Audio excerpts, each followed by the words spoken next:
Engkau menyebut namanya setiap hari, tapi tahukah engkau bahwa di balik tiap huruf nama Allah, tersimpan gerbang rahasia menuju kedalaman jiwamu sendiri.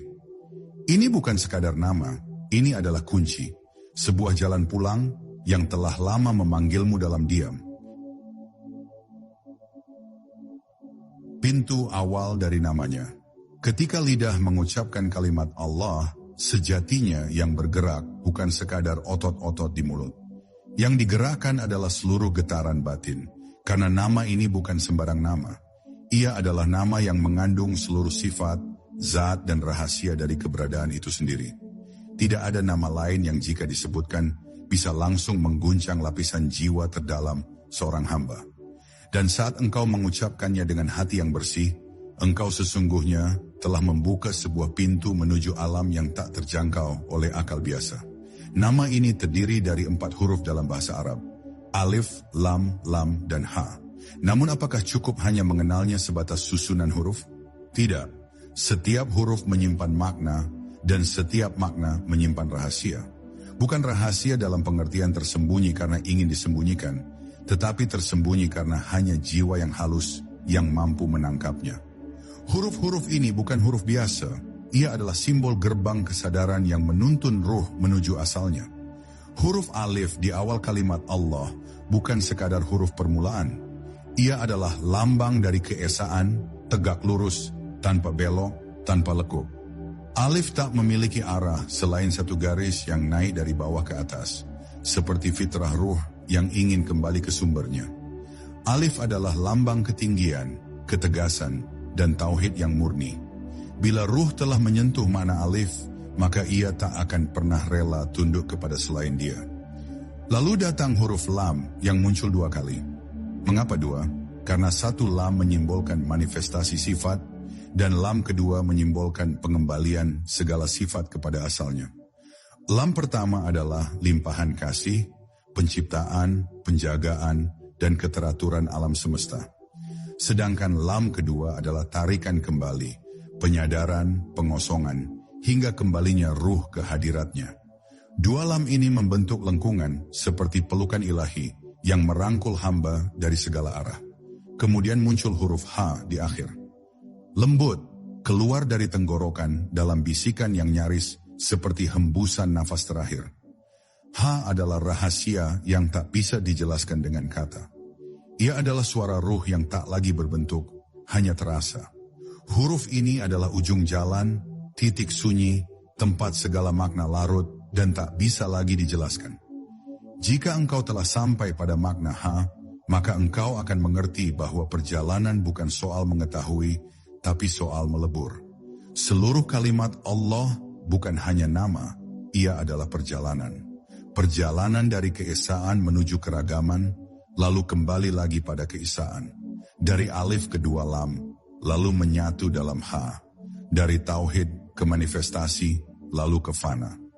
Di sanalah letak rahasia dari ilmu tersembunyi itu. Ia bukan hanya untuk dipelajari, tapi untuk diresapi dengan rasa, dengan kesadaran, dengan keheningan.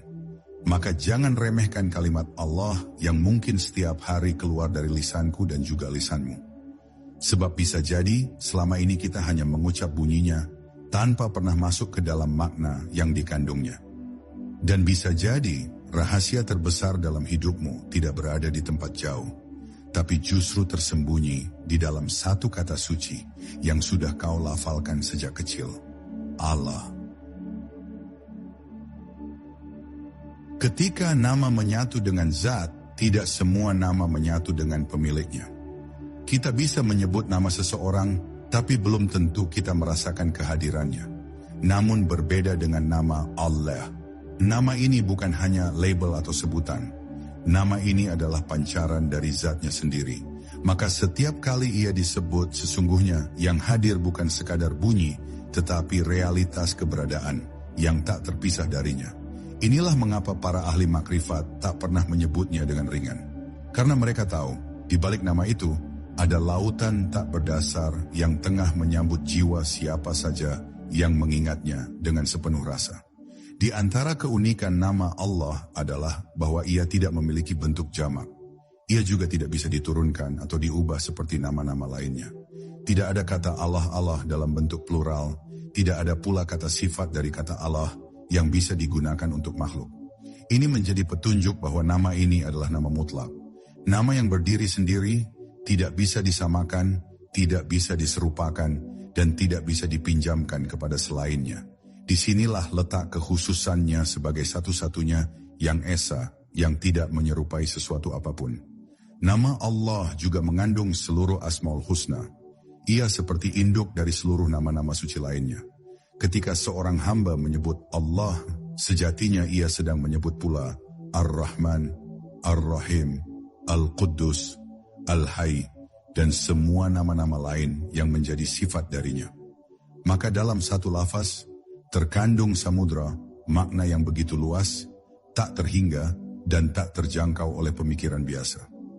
Oleh karena itu, mereka yang telah mengenal kedalaman nama ini, tidak lagi tergoda untuk mencari sebutan lain. Cukup satu, cukup Allah. Dalam banyak zikir, para wali Allah tidak mengulang-ulang lafaznya untuk mengisi waktu, tetapi untuk menghancurkan diri. Karena setiap sebutan Allah yang mereka ucapkan adalah seperti pukulan halus ke dalam jiwanya, memecah keakuannya, meluruhkan identitas palsu, hingga yang tersisa hanyalah Dia. Itulah mengapa zikir mereka bukan rutinitas, melainkan perjalanan kembali. Setiap lafaz adalah langkah, setiap getaran suara adalah tangga menuju ketiadaan, tempat yang hanya bisa dihuni oleh Dia yang Maha Ada. Ada pula rahasia besar dalam cara lafaz Allah diucapkan. Coba perhatikan, huruf awalnya keluar dari tenggorokan bagian dalam, alif, lalu lidah bergerak menyentuh langit-langit, lam, dan akhirnya berakhir di hembusan nafas lembut, ha. Ini bukan sekadar struktur fonetik, tetapi perjalanan dari dalam keluar, dari batin menuju lisan,